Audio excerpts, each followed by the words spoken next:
Hey everybody, this is Alex Merced, and you're listening to another episode of Select Star from Data Lake. And bottom line is today what I want to talk about is continuing this whole discussion of like Data Lake table formats. So last time we talked about like what are the different table formats, what is a table format. In this episode, I'm going to focus more in on Apache Iceberg and specifically an aspect of Apache Iceberg called the catalog. Okay, because there's different components of Apache Iceberg, which we'll discuss more in later episodes, but the catalog I think sometimes gets it's like the part that kind of confuses people the most. Like people understand the catalog at a high level in the sense that the catalog tracks all the tables that exist. So essentially what happens is that you may have 20 tables that are Apache Iceberg tables. It would be the catalog that knows that these 20 tables exist. But what's really going on? At the end of the day, the catalog is really just a mechanism to store one piece of information and one piece of information only.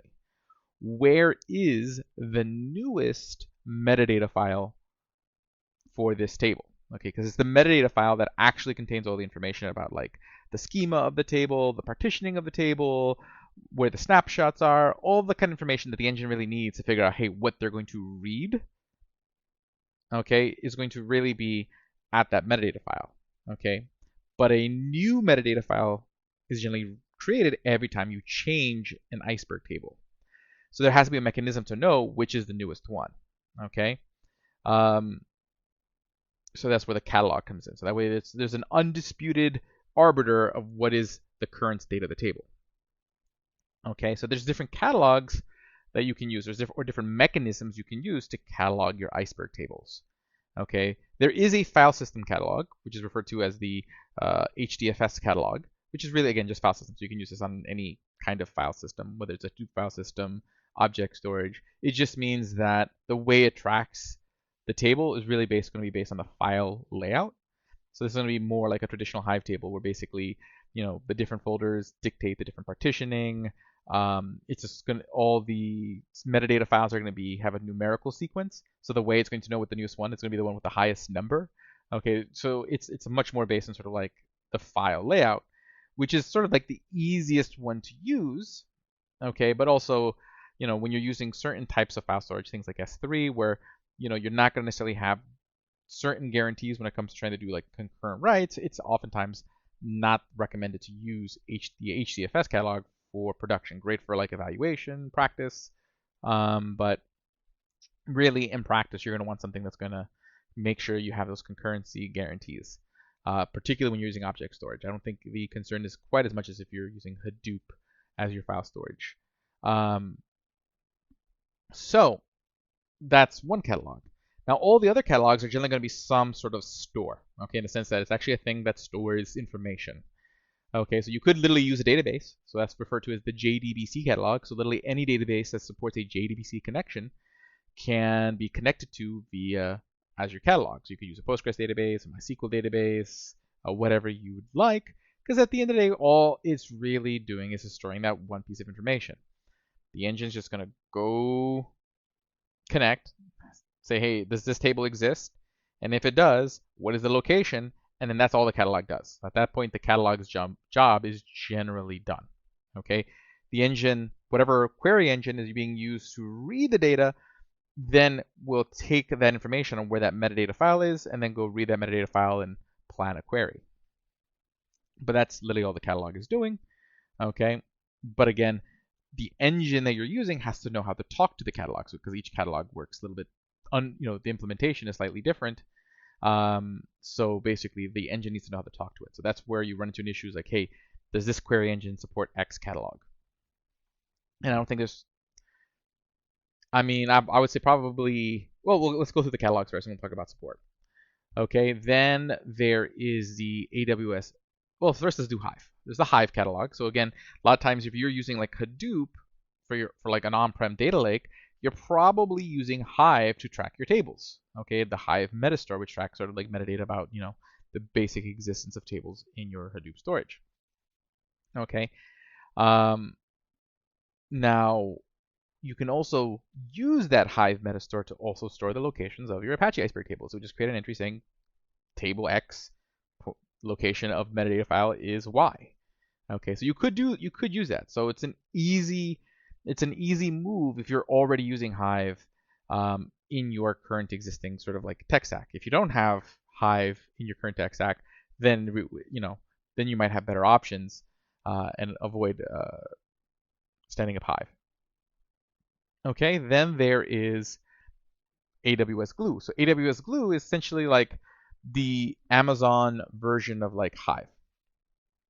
And essentially where it tracks metadata about tables that you have, particularly in sort of like your AWS ecosystem. But it can be used as a catalog for Iceberg tables. So again, entries in the Glue catalog, and you say, okay, you have this Iceberg table, and here's the location of the metadata. And that'll be all it holds. And that can be used. So you could use AWS Glue. It's probably one of the more, I would say, probably currently the most ubiquitous of the catalogs, as far as like pretty much most tools I think support AWS Glue catalog. As far as like all the tools you would expect. As far as query engines for querying your data lake. So there's that. Then there's also a DynamoDB catalog where you can use DynamoDB. Again, issue is how many different tools necessarily support that catalog. Then there is Project Nessie. Okay, Project Nessie is an open source project, so it's a different project than Iceberg, but it's basically something to kind of it helps expand what you can do with Iceberg. Okay, so the difference is that the Nessie catalog was built to specifically be a catalog. It's like it was unlike Hive and AWS Glue, where you're using a metastore that was sort of built for something else, but you're just using it as the catalog. Project Nessie is actually built specifically for this purpose, so it offers you extra features. And those extra features include the ability to version your catalog. So it allows you to sit there and say, okay, I have 20 tables, but you know what? I'm going to do some work on these tables, and I want to isolate the work on these tables. You can branch your catalog and then merge those branches. So you get those like GitLab semantics at the catalog level. Nice thing about that is if you have like 20 tables and you have like these automated ingestion pipelines and one of them goes haywire and you've now ingested a bunch of bad data to all 20 tables, you don't have to repair each table one at a time. You can just roll back the whole catalog to before that job started. Okay, and that's going to end up undoing the damage to all 20 tables. That's one of the really big benefits of having a catalog level versioning system. Okay, you can roll back mistakes on 20 tables. You could also make changes to 20 tables and then merge those changes in through that whole branching and merging mechanism. So that way all changes to all 20 tables become published at the same time. So you can basically multi-table transactions. So you get a lot of benefits when you use Project Nessie. You can go stand your own Project Nessie server, and you can also get a Project Nessie based catalog as a service from Dremio through the Dremio Arctic system, which not only do you get that whole versioning system, but you're going to get additional benefits where the Dremio Arctic platform gives you a really nice UI for auditing all the changes to your catalog. So it makes it much easier to kind of like see, hey, what commits, who made the commits, what were the commits consisting of, being able to manage your branches, and has really high integration with the Dremio Sonar query engine. So you get some extra benefits when you're using that. And for the most part, like out of the box, it's just the catalog itself is free. You can just literally go on to Dremio, the Dremio Cloud Platform. A few clicks, you have a catalog, and it's zero cost. Because generally the costs only incur generally when you're doing compute. So that means like you're running a query through the Dremio Sonar query engine, or you're running like optimization jobs, which would then also use compute. But just the actual catalog itself and just tracking tables, not zero cost. Okay, and you have that, and then again, you don't have to worry about standing up a server because you have that cloud service, making it a really easy choice as a catalog. Okay, and then that also works with like Spark, with Flink, with Presto. There is a pull request to give it eventual support with Trino. Okay, so that's underway. So you have those options. Okay, then there is the REST catalog.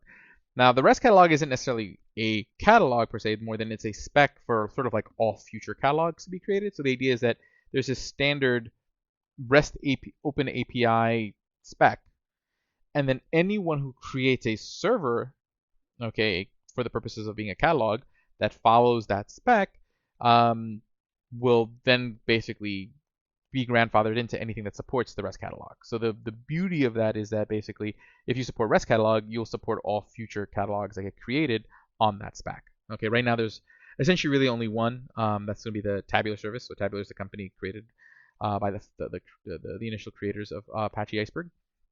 Okay, and So that's right now the only implementation.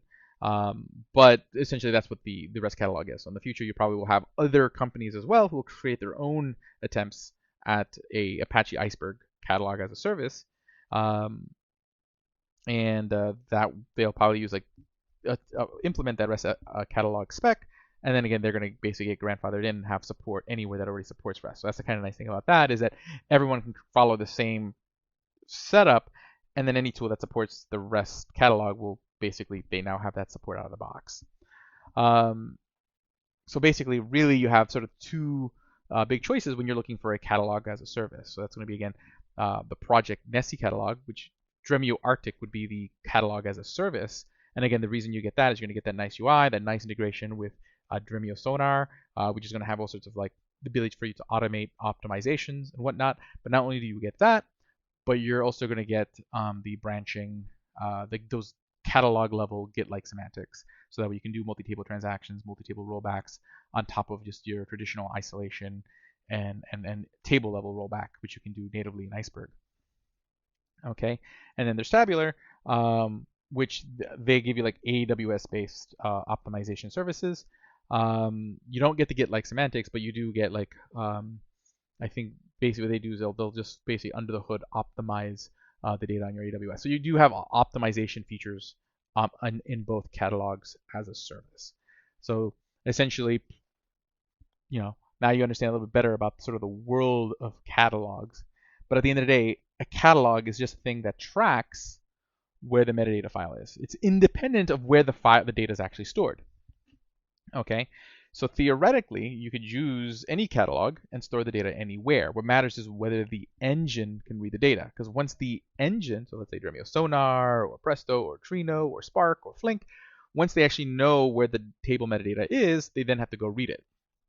So if it's like Google Cloud Storage, are the appropriate libraries there for them to be able to access, and credentials there for them to access that file? Just because they know the file's there doesn't necessarily mean they can read it. This is where a lot of people end up sometimes initially having troubles when they're trying to experiment with Iceberg, because they'll sit there and they'll be able to connect to the catalog, but they forget to pass like their AWS credentials, so that way the engine has permission to go read the metadata file on AWS. So you always have to think about, like, does my engine, one, is it able to read the catalog wherever that catalog exists, and then is that engine also able to read the data? So theoretically, let's say I'm using like Dremio Arctic, using Spark, there's ways for you to write to Azure, Google Cloud, AWS. So I can use the Dremio Arctic catalog to write to all three of those.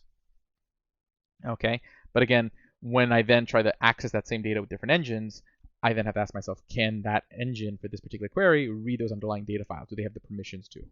Okay, because not every engine has the place for you to put in those like Google Cloud credentials, those Azure credentials, so that way it has that ability to read after accessing the catalog. So the point is just so you can kind of think through sort of where, if you run into trouble, where that trouble may be occurring. So does the engine have the ability to access the catalog? So basically the engine has to have catalog support, so that way it knows how to read, that location. But once it gets that location and knows, hey, it's this file on S3, it's this file in Google Cloud, it's this file in Azure, does it have the appropriate libraries and permissions to go then read from the store where the actual data, the actual files are at for that table?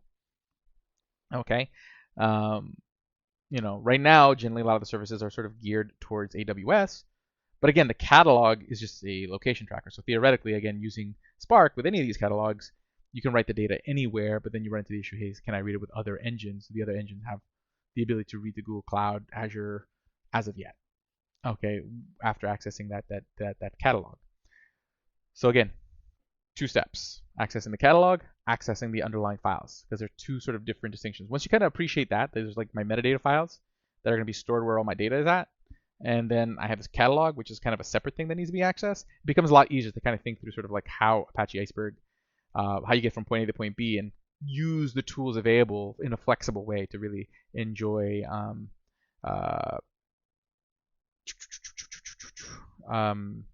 Apache Iceberg. Okay, and again, the easiest way to really get started is, again, that Dremio Arctic catalog. You literally just sign up for the the Dremio Cloud platform, and you can just at the click of a button have a Dremio Arctic catalog. I have some guides on just kind of showing you just how easy the commands are and how simple it is to get up and started. I'll put that link in the episode description. But otherwise, have a great day. Hopefully, this gives you an idea of sort of the landscape when it comes to Iceberg catalogs. And that's just gonna expand and continue to evolve. But yeah, I'll see y'all later. Have a great day and enjoy.